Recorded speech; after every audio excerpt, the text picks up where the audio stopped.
अन्य हिंदी के एक नए एपिसोड में आपका स्वागत है। इस वीडियो में हम पहले बात करने वाले हैं राफेल एम डील के बारे में।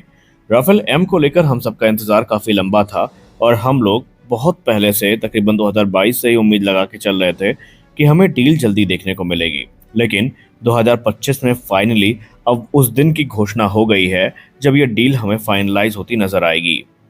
मीडिया रिपोर्ट्स में इंगित किया जा चुका है कि भारत और फ्रांस के बीच में जो राफेल एम की डील है ये मंडे को साइन करी जाएगी, जहां पर 26 की संख्या में जो राफेल एम फाइटर्स हैं ये खरीदे जाने हैं। आपको बताते चलें कि मीडिया रिपोर्ट्स में ये भी कहा जा रहा है कि इस दौरान भारत ने कुछ व्यापक मॉडिफिकेशंस की डिमांड करी है राफेल एम फाइटर में, जिनको फ्रांस की तरफ से अब फाइनली चिन्हित किया जा चुका है और आइडेंटिफाई भी किया जा चुका है।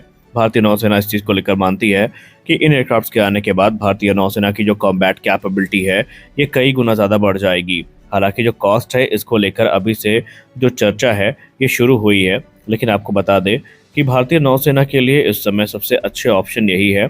और अगर हम पहले एयरक्राफ्ट की डिलीवरी की बात करें तो जाहिर सी बात है कि इस समय जिस प्रकार के हालात चल रहे हैं, अगर ये डील जैसे कि हमको पता है मंडे को फाइनलाइज होगी तो तकरीबन 3 से 4 वर्ष आप इसमें ऐड कर दीजिए, तभी जाकर भारतीय नौसेना को जो पहला एयरक्राफ्ट है वो मिलेगा। क्योंकि फ्रांस अभी इनके प्रोडक्शन को लेकर काफ़ी ज़्यादा सेटबैक फेस कर रहा है और वो इतना रिक्वायरमेंट है एयरक्राफ्ट की कि कैसे पूरा करना है, इसको लेकर फ्रांस भी काफ़ी चिंतित है।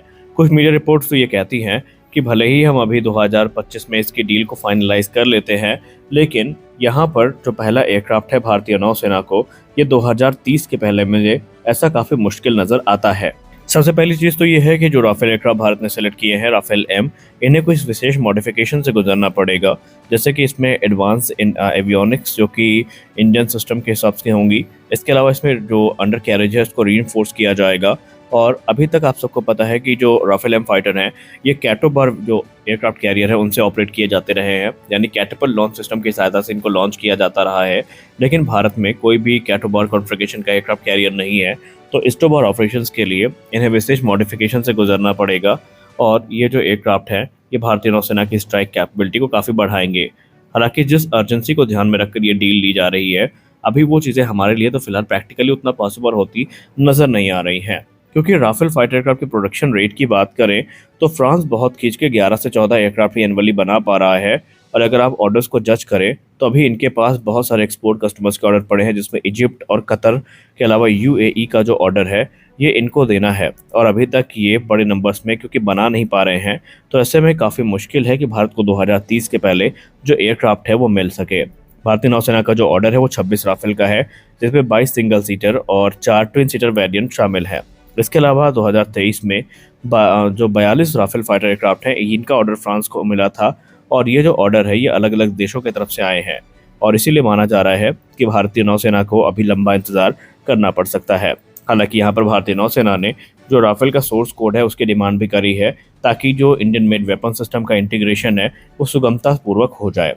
और अब बड़ी बात तो ये भी है कि राफेल एम की डील के फाइनलाइज होने के बाद इसी वर्ष आपको एक और बड़ी न्यूज़ सुनने को मिलने वाली है। एक नहीं बल्कि 2 बड़ी न्यूज़ सुनने को मिल सकती हैं, जिसमें से पहली न्यूज़ तो ये होगी कि जो जेट इंजन मैन्युफैक्चरर है इसका नाम अनाउंस किया जाएगा और ऑफिशियल डील हमें देखने को मिलेगी। और दूसरी न्यूज़ ये है कि आपको कावेरी इंजन का जो फ्लाइंग टेस्ट बेड है वो देखने को मिल सकता है और कावेरी इंजन प्रोग्राम में जो बड़ा डेवलपमेंट है वो देखने को मिल सकता है, जिसके बारे में अभी आगे हम डिस्कस करने वाले हैं।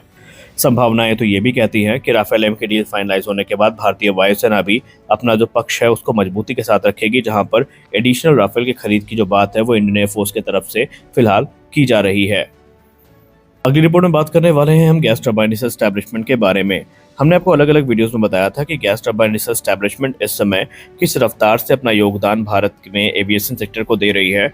और जब बात जेट इंजन टेक्नोलॉजी की होती है तो उसमें हम गैस टरबाइन रिसर्च एस्टैब्लिशमेंट की जो भूमिका है उससे इनकार नहीं कर सकते।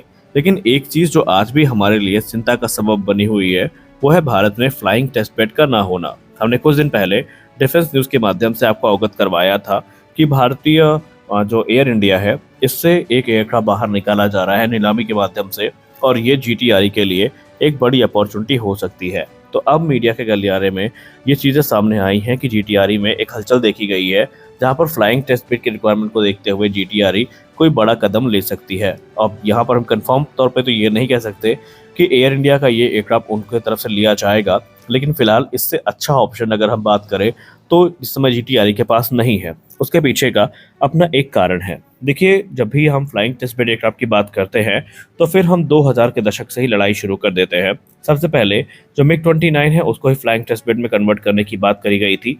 ये चीज़ आगे नहीं बढ़ पाई। फिर सुखोई 30 MKI का नाम सामने आया, वो प्रोग्राम भी आगे नहीं बढ़ पाया। IL-76 को लीज पे लिए जाने की बात की गई, वो भी आगे नहीं बढ़ पाई। लेकिन अब एक बड़ी अपॉर्चुनिटी खुद चल के हमारे पास आई है, जहाँ पर एयर इंडिया अपने बोइंग 747 को ऑक्शन कर रही है या नीलामी कर रही है, और ये नीलामी आने वाले 6 मई को होने वाली है। तो सवाल ये उठता है कि क्या GTRE को ये अपॉर्चुनिटी सीज करनी चाहिए? एक्सपर्ट मानते हैं बिल्कुल करनी चाहिए, क्योंकि ये क्वाड जेट एयरक्राफ्ट है, यानी कि इसमें 4 इंजन हमें देखने को मिलते हैं। एक्सपर्ट्स मानते हैं कि इस प्रकार के एयरक्राफ्ट अपने रिलायबिलिटी, परफॉर्मेंस और जो अलग अलग सिस्टम टेस्टिंग है उसके लिए जाने जाते हैं। यूँ तो एयरक्राफ्ट तकरीबन 31 वर्ष पुराना हो चुका है, लेकिन ऐसा माना जा रहा है कि अभी इसमें कमर्शियल यूज़ के लिए तकरीबन 10 से 15 वर्ष की लाइफ बाकी है। और अगर आप इसको स्पेसिफिक रोल में इस्तेमाल करेंगे या एक लेबोरेटरी के तौर पर इस्तेमाल करेंगे तो ये तकरीबन 20 से 25 वर्ष अभी अपनी सर्विस दे सकता है। और बस GTRE को यही तो चाहिए, क्योंकि इस एयरक्राफ्ट का इस्तेमाल करके GTRE न सिर्फ कावेरी इंजन के मौजूदा कॉन्फ़िगरेशन को टेस्ट कर सकती है, बल्कि कावेरी 2.0 के साथ साथ जो एम का इंजन है उसको भी यहाँ पर टेस्ट किया जा सकता है। जैसे कि आपने बोइंग और रोल्स रॉयस को देखा होगा, या आपने GE और रोल्स रॉयस को देखा होगा कि वो अपने बोइंग 747 से जो टेस्ट है वो करते हैं, और उसके आधार पर जो निर्णय है वो लिए जाते हैं। भारत के साथ दिक्कत ये है कि भारत अगर अपने इंजन प्रोग्राम को फास्ट ट्रैक करना भी चाहे तो फिलहाल तो हम नहीं कर सकते, क्योंकि हम सबको ये पता है कि ग्राउंड टेस्टिंग तो हम लोग कर लेते हैं, ग्राउंड टेस्टिंग की उन्नत फैसिलिटी हमारे पास है। लेकिन जब बात आती है एक्चुअल फ्लाइट कंडीशन में टेस्ट करने की, तो फिर हमें रशिया का रुख करना पड़ता है, जहां पर रशिया के हाईली जो कस्टमाइज्ड IL-76 एयरक्राफ्ट है उससे हमें एक लिमिटेड टाइम मिलता है, और वो टाइम इंटरवल काफ़ी छोटा होता है जहाँ पर हमें अपने सारे टेस्ट करने पड़ते हैं। और एक्सपर्ट इस बात से बिल्कुल खुश नहीं है। उनका मानना है इससे हमारा समय और पैसा दोनों बर्बाद होता है, और अगर हमने फ्लाइंग टेस्ट बेड को ग्रैब कर लिया तो हमारी 70% दिक्कतें ऐसे ही खत्म हो जाएंगी। और जो प्रोग्राम अभी 3-3, 4-4 साल का समय ले लेते हैं टेस्टिंग में, वो टेस्टिंग हमारा काफ़ी कम समय में भारत में ही पूरी की जा सकेगी। तो हम आशा तो यही करते हैं कि GTRE इस चीज़ को कंसिडर कर रही होगी, क्योंकि इसके अलावा फ्लाइंग टेस्ट बेड की बात रही तो कोई और प्लेटफॉर्म अभी तक सजेशन में भी नहीं है। तो देखते हैं आने वाले भविष्य में हमें गैस टरबाइन एस्टेब्लिशमेंट से क्या देखने को मिलता है, क्योंकि हमारे पास बहुत बड़े बड़े प्रोग्राम्स हैं जो भविष्य में हम देखेंगे। इसमें कावेरी 2.0 भी है और एमका भी है, और जाहिर सी बात है अगर हमारे पास फ्लाइंग टेस्ट बेड ना हुआ तो फिर हम उस फॉरेन OEM पर डिपेंडेंट हो जाएंगे, जिसके साथ हम इस डील को साइन करेंगे। और ऐसा फिलहाल तो एक्सपर्ट्स मानते हैं भारत के हित में नहीं होगा। तो इस वीडियो में बस इतना ही। मिलते हैं अगले वीडियो में कुछ और अपडेट्स के साथ। आशा करते हैं वीडियो आपको अच्छी लगी होगी। वीडियो अच्छी लगी वीडियो को लाइक करिए, नए हैं चैनल को सब्सक्राइब करिए। मिलते हैं अगले वीडियो में, तब तक के लिए जय हिंद।